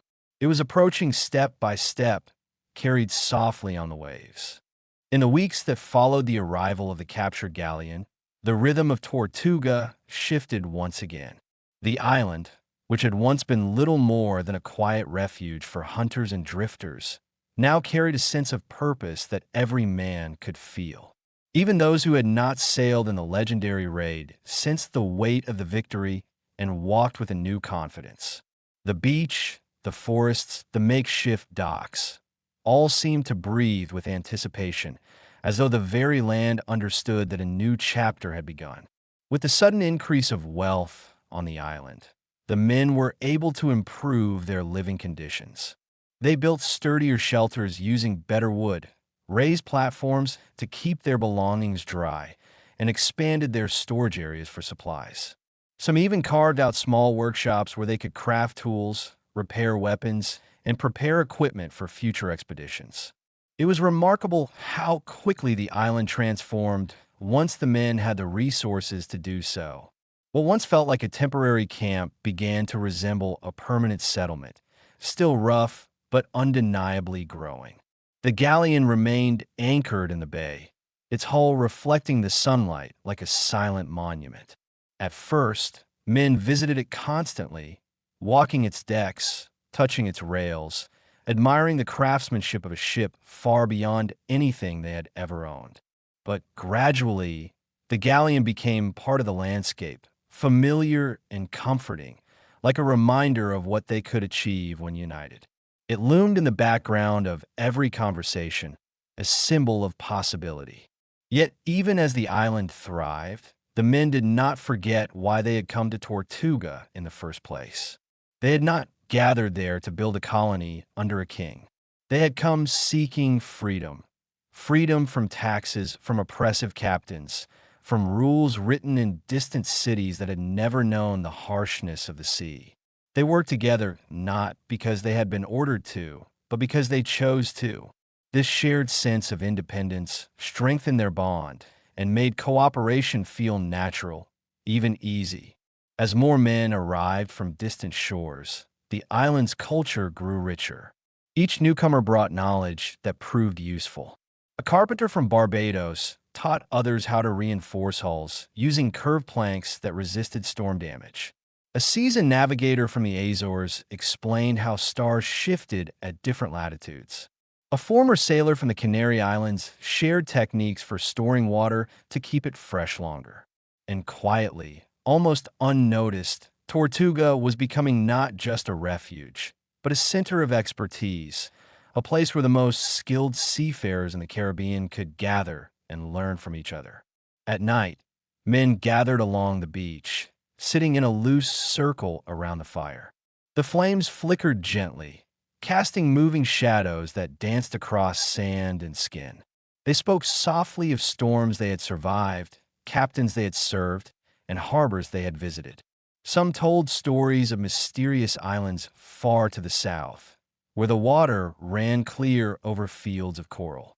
Others swore they had seen ghostly lights dancing over the waves during moonless nights. These tales blended with the crackle of the fire, weaving a tapestry of memory and imagination that kept the men connected to the sea even as they rested on land. But between the stories, talk of Spain always returned. The buccaneers knew the empire would not ignore the loss of a treasure ship. They expected retaliation, a fleet sent to punish Tortuga or patrols dispatched to hunt them down. And yet, instead of fear, the men discussed these possibilities with calm curiosity. They were used to hardship. They had endured hunger, storms, and isolation long before they ever faced a Spanish cannon. Spain might have power, but Tortuga had knowledge, unity, and an ocean that favored those who respected it. Still, caution prevailed. Captains planned their movements carefully. Smaller raids were proposed, nothing as bold as the galleon, but enough to gather information while avoiding unnecessary risk. Scouts were sent toward Hispaniola to monitor Spanish activity. Ships practicing maneuvers sailed quietly during early dawn hours, learning how to approach targets unseen. The men refined their boarding techniques and perfected their use of small boats to maneuver in shallow waters. Every detail mattered because every detail brought them closer to the next great opportunity. Despite all this preparation, life on the island continued with a peaceful rhythm. Men hunted in the forests for fresh meat. Others fished along the reefs, pulling in nets glittering with silver-scaled fish. The island's natural resources seemed abundant, as if the land itself supported their cause. Waterfalls deeper inland provided freshwater pools, and some men built simple paths through the jungle to reach them. The sound of rushing water became a familiar comfort, a reminder that Tortuga could sustain far more than those who had first settled there. When night fell, the island grew quiet again. The air cooled softly, carrying the scent of salt and distant rain.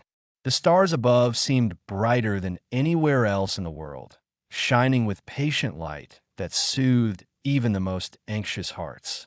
Men lay in their hammocks, gently swaying between trees, listening to the rustling leaves and the soft heartbeat of the ocean. Some fell asleep thinking of their share of silver hidden safely away. Others dreamed of future raids, imagining new ships gliding through moonlit waves. But beneath all these dreams was something more profound, a growing sense of identity. They were no longer merely escapees, wanderers, or desperate men. They were becoming something entirely new, shaped by the sea and forged by shared purpose. They were becoming a brotherhood of their own making, bound not by birth or nationality, but by the quiet understanding that they had created their own world, far from the reach of kings. And in that world, the promise of freedom glowed like a lantern on the horizon, guiding them toward whatever fate the Caribbean had prepared for them. The days on Tortuga began to stretch into one another, warm and bright, each carrying the same gentle rhythm of preparation and quiet growth. But as the island settled further into its new phase, something else began to change in the hearts of the men. A sense of confidence had taken root. Yes, but also a growing awareness of responsibility. The capture of the galleon had not only filled their pockets, it had placed them on the stage of history, even if no one yet knew it. They were no longer scattered wanderers. They were no longer a handful of hunters surviving by chance. They were becoming a force, shaping their world without waiting for permission. And because of this, the sea around Tortuga seemed to hold its breath a little more each morning. One morning, as the sun rose slowly through a haze of soft gold, a small group of sailors gathered at the edge of the beach. They watched the gentle waves rolling in with a thoughtful silence. One of them, a tall man with a quiet manner, mentioned that he had seen a distant ship the night before, its lantern faint but unmistakable. Some wondered if it was Spanish. Others thought it might be a trader. But no one panicked. Instead, they spoke with calm precision, discussing how they would track the ship's path if it returned. They were becoming observers of the sea, learning to read its signs as naturally as others read letters on a page.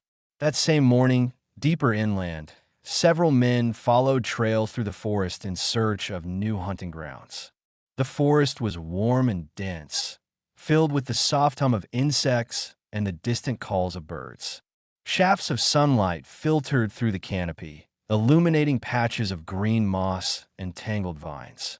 The men moved quietly, stepping around roots and fallen leaves, scanning the ground for fresh tracks. They worked not with urgency, but with a patient dedication, knowing that good food kept morale high and body strong. When they returned, carrying fresh meat slung over their shoulders, the camp welcomed them with quiet gratitude. The island's newfound prosperity also allowed for more thoughtful planning. Captains met in shaded clearings just beyond the beach, where the trees formed natural walls that muffled their conversations. They sat in circles on logs or on the ground, discussing their next moves with calm seriousness. They spoke of routes, of weather, of ships that passed near Jamaica or along the coast of Cuba. They talked of alliances with distant English and French privateers. They debated when to strike and when to wait, when to risk everything and when to remain patient. Through all these meetings, one idea returned again and again. They must protect Tortuga, not with walls or fortresses, but with knowledge, discipline, and unity. If the island fell, the Brotherhood would be lost. If Spain reclaimed the territory, all they had built would fade like footprints washed away by the tide. And so, the captains agreed that every action they took must strengthen the island, not endanger it. Some of the men devoted themselves to improving defenses without ever raising a weapon. They learned the layout of reefs and sandbars, mapping which parts of the coastline were safe for landing and which could wreck a ship instantly. They built lookout points high in the trees, where a watchful sailor could see far across the shimmering water. They carved paths through the forest to allow quick movement from one side of the island to the other. These preparations were carried out quietly, with no fanfare, but they gave Tortuga a resilience it had never known before. Even the simplest routines became important pieces of the island's strength. A group of experienced sailors took it upon themselves to train newcomers in the art of knot tying, sail trimming, and balancing on a rolling deck. Others taught men how to row silently, how to communicate with hand signals, and how to climb ropes swiftly. These lessons were passed on with patience and kindness, building a shared foundation of skill that would unite the crews during future voyages. At night, life on the island took on an almost magical quality. The fires burned low, their glow reflecting softly on the waves. The air cooled, carrying the distant scent of salt and flowers from the forest. Men sat in small groups, leaning back on their elbows, watching the moon rise slowly above the sea. They talked quietly about the raid, about how smoothly it had gone, and how different their lives were now. Some wondered aloud whether the sea had chosen them. Others believed they had simply listened more carefully than most men ever did. But beneath all this calmness, each man felt the same invisible pull, a sense of waiting, a feeling that something larger was forming beyond the horizon. The capture of the galleon had been only the beginning. Their true path had not yet revealed itself fully, but they could feel it growing closer, like a distant drumbeat carried on the wind. They did not need to speak of it. The silence said enough. One evening, as the stars shimmered above in endless patterns, the captain of the galleon raid stood at the water's edge alone. He watched the moon's reflection on the water, its surface trembling gently with the movement of the tide. Behind him, the island was alive with soft voices and firelight. Ahead of him lay the open sea, vast, dark, and full of quiet promise. He knew Spain would come eventually. He knew their next move must be thoughtful, disciplined, and timed with the precision of a tide that always returns. But he also knew something else. The men of Tortuga had changed. They had grown stronger, more unified, more aware of their potential. They had found their place in the world, not by accident, but through resilience, trust, and shared purpose. And as he stood there, listening to the distant whisper of waves, he understood that the Caribbean itself was guiding them toward their future. The winds would shift. Opportunities would arise. New captains would emerge. And when the time came, they would not be scattered men chasing chance. They would be a brotherhood shaped by the sea, ready for whatever destiny awaited them beyond the horizon. As the weeks on Tortuga passed, life on the island settled into a steady, almost comforting rhythm. Yet beneath this gentle flow, the men could feel a gathering tension, like the slow tightening of a rope. They knew the Caribbean was changing. They sensed it in the winds that shifted unpredictably, in the increasing number of foreign ships passing near the island, and in the quiet way Spanish patrols began to appear farther north than usual. It was as if the entire region was turning its attention towards something unseen, something forming just out of sight. The buccaneers, however, did not allow this quiet pressure to disrupt their daily routines. They continued to strengthen their settlement with patience. Some men built larger shelters where supplies could be stored away from storms. Others dug shallow wells to collect fresh rainwater.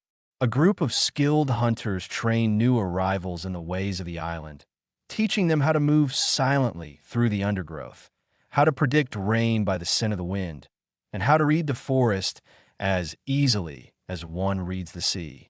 Every afternoon, when the heat thickened the air and shadows stretched across the sand, the captains met in their familiar clearing.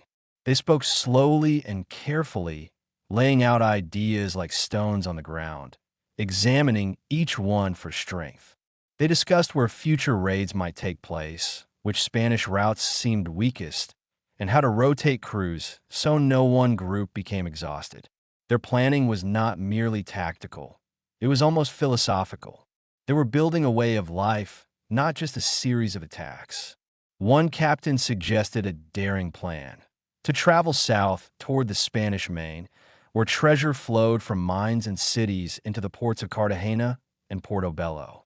Another advised caution, pointing out that Spanish warships were more numerous in those waters. A third proposed that they explore the lesser-known islands near the Bahamas, where smaller Spanish vessels often drifted unnoticed. The discussions were long, but never heated. Every man's voice mattered, and in the end, they always reached a calm consensus. As these plans were debated, the galleon in the harbor stood like a patient guardian. Its tall mast caught the wind gently, and its ropes creaked softly in the breeze. Some men wondered whether they should use the galleon for future raids, but most agreed it was too slow and too recognizable. Instead, they saw it as a treasure of a different kind, a symbol of their unity, of what they could accomplish together. A message to anyone who approached Tortuga: this island was no longer a hiding place. It was a power. One evening, as the sun dipped low and painted the sky in shades of orange, a small ship approached the island from the southwest. It moved cautiously, as though unsure whether it would be welcomed. The buccaneers watched it carefully from the shore, noting the shape of its sails and the rhythm of its movement. When it finally anchored in the bay, a handful of men climbed into a rowboat and paddled toward the beach. They were lean, sunburned, and carried themselves with the uneasy energy of men who had traveled far without rest. When they reached the sand, the captain of the visiting ship introduced himself with a quiet, steady voice. He had come from Jamaica, he explained, a place that had recently begun attracting English settlers and merchants. Life on Jamaica was difficult. The Spanish still claimed the island, and the settlers struggled to establish themselves. They sought allies among those who opposed Spanish rule, and word had reached them of Tortuga's growing strength. The buccaneers listened without interrupting. They understood the importance of alliances, especially now that Spain was becoming more aggressive. The visiting captain offered information in exchange for cooperation. He spoke of Spanish patrol patterns, of weaknesses in nearby garrisons, of secret coves along Cuba's coastline where ships could hide during storms. His knowledge was deep, and the buccaneers sensed that he spoke honestly. After a long, quiet discussion, the men of Tortuga agreed to form a cautious alliance with these newcomers from Jamaica. It was not a formal agreement, not signed or sealed, but acknowledged with a firm handshake and a shared understanding of men who lived by their wits. Together, they would watch the Spanish. Together, they would move when the time was right. The next days were filled with an unusual sense of movement. The Jamaican sailors traded goods, shared maps, and told stories of their own struggles. Their ship rested in the bay, repaired and resupplied by the island's craftsmen. At night, the men of both settlements sat together around fires, united by their mutual desire for freedom from Spanish control. Even the stars above seemed brighter, as if they approved of this new bond forming between distant islands. But despite these moments of connection, a deeper truth lingered. The Caribbean was becoming a more crowded, more contested space. The winds carried not only warmth, but whispers of future conflict. The ocean's gentle surface hid undercurrents of rivalry and opportunity. And Tortuga, though growing stronger every day, now found itself drawn into the broader world of colonial ambition. The buccaneers understood this. They felt it in their bones. They knew the sea was preparing them for something greater, something that would demand everything they had learned: their patience, their unity, their courage, and their calm confidence. The future was coming, carried by currents and winds they could not yet see clearly. But they were ready to meet it. For the first time, they felt not like wanderers, but like the rising tide. The alliance with the sailors from Jamaica brought new movement to Tortuga, but it also brought new questions. The men of the island sensed, in a quiet but certain way, that their world was beginning to expand beyond the familiar shores, beyond the calm stretches of forest and the warm comfort of their sheltered bay. The sea no longer felt like a boundary. It felt like an invitation. A bridge, and the horizon, once a faint blue line separating sky from water, now looked like a path leading to entirely new possibilities. Although the arrival of the Jamaican crew stirred excitement, life on Tortuga did not suddenly become restless. Instead, the island absorbed the newcomers and their stories with the same gentle rhythm that had shaped its growth from the beginning. Days still began with a muted cry of seabirds and the soft roll of waves brushing against the sand. Men still rose early, stretching their limbs, preparing their tools, and walking toward the tasks they had chosen for themselves. The sharp ring of hammers, the scrape of knives against wood, the low murmur of conversation, all blended into the evolving symphony of island life. The Jamaican sailors were impressed by Tortuga's organization. They had expected chaos, wild men living without structure. Instead, they found a place built on quiet cooperation. The buccaneers shared their food, offered space to rest, and even taught the newcomers how they maintained their settlement. In return, The Jamaican crew shared techniques they had learned while navigating near Spanish ports. They taught the buccaneers how to recognize the faint outline of a warship at great distance by the shape of its topsails, how to judge the depth of foreign harbors by the color of the water near their entrances, and how to avoid Spanish scouts by using certain islands as natural shields. During the afternoons, the two groups trained together near the beach. They practiced rowing in unison, their oars dipping into the water in perfect synchronization. They rehearsed boarding maneuvers using empty barrels as targets. They learned new knots, new hand signals, new strategies for moving silently across a deck. Each lesson, each shared moment of skill, felt like another thread binding their destinies deeper into the Caribbean's unfolding story. In the evenings, when the air cooled and the sky darkened into a soft purple, the men gathered around fires to exchange stories. Some recounted episodes of storms so fierce the waves rose higher than a ship's masts. Others told of night journeys lit only by stars, when the ocean glowed faintly with phosphorescent creatures swirling just beneath the surface. The Jamaican crew spoke of troubled English governors trying to survive Spanish pressure, of settlers who clung to the island with stubborn hope, and of hidden marshes where runaways found freedom. Their tales reminded the buccaneers that their struggle was not isolated. It was part of something wider, something reaching across islands and cultures. And yet, through all this exchange of knowledge and camaraderie, the sea remained the true teacher. Every day, the ocean changed just slightly, revealing new moods, new clues, new currents. The buccaneers continued to watch the water carefully, sensing that the Caribbean held answers they could not yet articulate. When the breeze shifted from the southeast, they knew storms might be forming near the Lesser Antilles. When the water near shore darkened with drifting seaweed, they suspected that currents from the open Atlantic were pushing closer. Each detail, no matter how small, mattered. The captains of Tortuga recognized that time was beginning to press gently against them. Their alliance with the Jamaicans was useful, but alliances alone would not protect the island. They needed ships, more than one. Ships fast enough to outrun Spanish war galleons, small enough to slip through reefs, sturdy enough to withstand tropical storms. The captured galleon was an impressive trophy, but it was too heavy and too conspicuous for the kind of work they needed to do. So the captains met in their quiet clearing under the trees. The air was still, warm, carrying the faint scent of smoke from distant fires. They discussed the future with calm focus. Some recommended building their own ships from the island's wood. Others suggested modifying smaller vessels already in Tortuga's possession. A few believed they should attempt to capture additional ships, not treasure galleons this time, but nimble brigantines and sloops that would allow them to strike quickly and disappear before Spanish patrols could respond. The decision was not reached immediately. It unfolded over several long conversations, each one filled with careful consideration.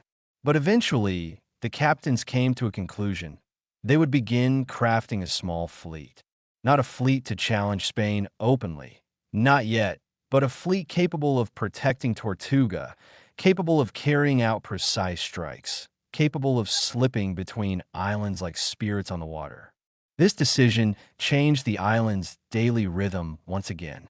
Men began gathering materials, timber from the forest, tar from the trees, iron from trades with passing merchants.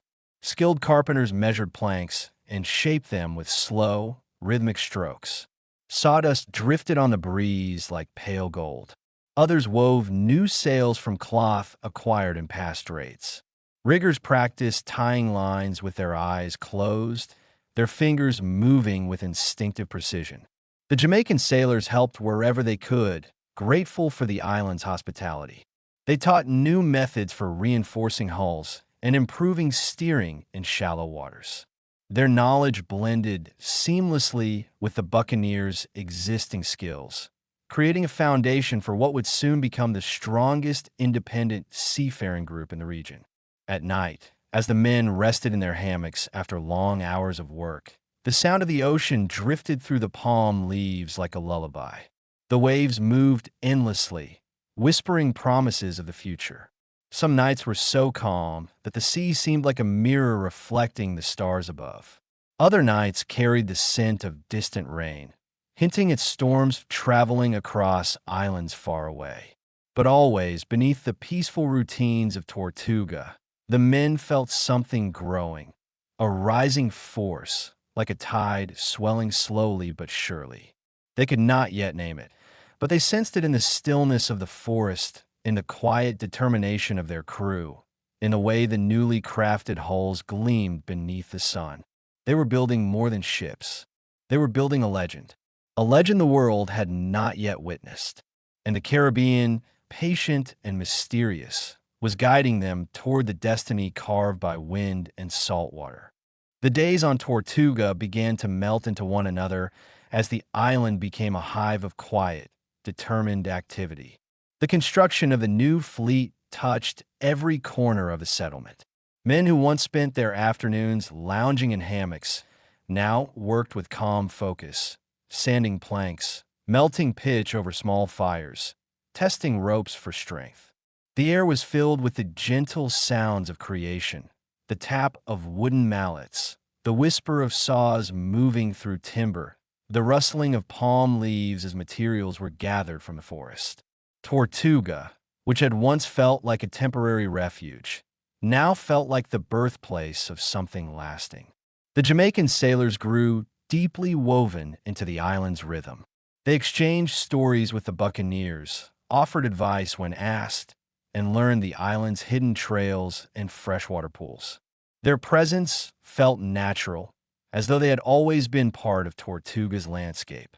In return, they shared knowledge of Spanish strongholds near Jamaica, describing the soldiers stationed there, the patterns of their patrols, and the weaknesses in their coastal defenses. These details were collected carefully, discussed with patience, and stored like precious treasures for the future. One evening, after a long day of work, several captains sat together near the edge of the beach.